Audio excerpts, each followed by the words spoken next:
Vic, the commissioner said Detective Sean Suter's autopsy will reveal more about what happened. Right now, they're still searching for that suspect.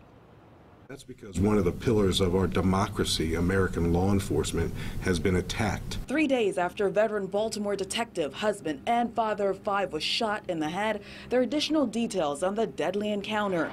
Investigators revealed Detective Sean Suter's gun was fired more than once, and that they're not sure if the fatal bullet came from his own weapon. We only recovered one gun from the scene. That doesn't mean that there wasn't a second gun at that scene as well. As the search for a killer continues, a notorious stretch of Harlem Park is still under watch. Police believe the shooter is in Baltimore. The police commissioner announced there is no video of the moment Detective Suter was shot, but he also said they are reviewing footage from surrounding areas. Money is a motivator for some people. A reward has grown by more than $100,000 in 48 hours. And we're asking those people motivated by money to come forward. Investigators believe his killer also got hurt, so they want tips on anyone who has an unexplained injury. We're always one tip away. We're one moment away from breaking this case wide open, so I encourage our tipsters to keep calling. Tonight, police headquarters is draped in a dark-colored bunting in honor of their fallen comrade. The commissioner announced they're, quote, holding the scene as the investigation continues, and that's why parts of that neighborhood is still blocked off tonight. Live, Avajoy Burnett for WJZ.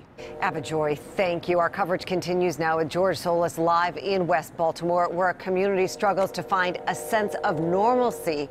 George? Good evening, Mary. Over the last several days, the reaction out here has run the gamut from anger to sadness over the murder of Detective Suter. Right now, there is an unsettling feeling as that killer remains on the loose. Life in this section of Harlem Park in West Baltimore has been anything but ordinary since the murder of Baltimore City Police Detective Sean Suter. While this community has seen its share of violence, some say this time around it's particularly unsettling. You're still looking over your shoulder every 5 seconds.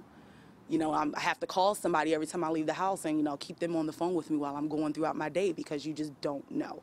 Some in this neighborhood now wonder how the tragic events that transpired here might impact future generations, especially with a daycare center not far from where it all unfolded. This was a father who has 5 children. This woman, who asked we not reveal her identity, says her heart also hurts for all the children and families touched by this tragedy. Trauma, the toxic stress, that the adverse access to children being exposed to violence in the community and how it impacts throughout their life. This father says it's a conversation he's not even sure how to have yet. We need God, we need Jesus. For now, this community continues struggling to find a sense of normalcy and security they say won't come until a killer is brought to justice. I do not feel safe, but there's a little bit of security, to be honest, because I know the police are right here, but it should not have to be like this. And again, now the reward for information that leads to the arrest and conviction of Detective Suter's killer is up to $190,000.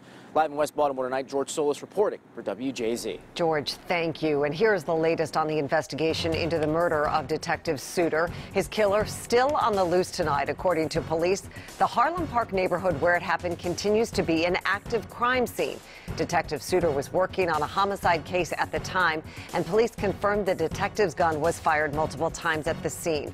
As George said, there is a $190,000 reward in the case. Here are those numbers to call if you have any information. 1-800-CALL-FBI, City Homicide 410-396-2100, 1-867-LOCKUP, or text tips to 443-902-4824. Stay with WJZ for updates in the search for the killer of Detective Sean Suter.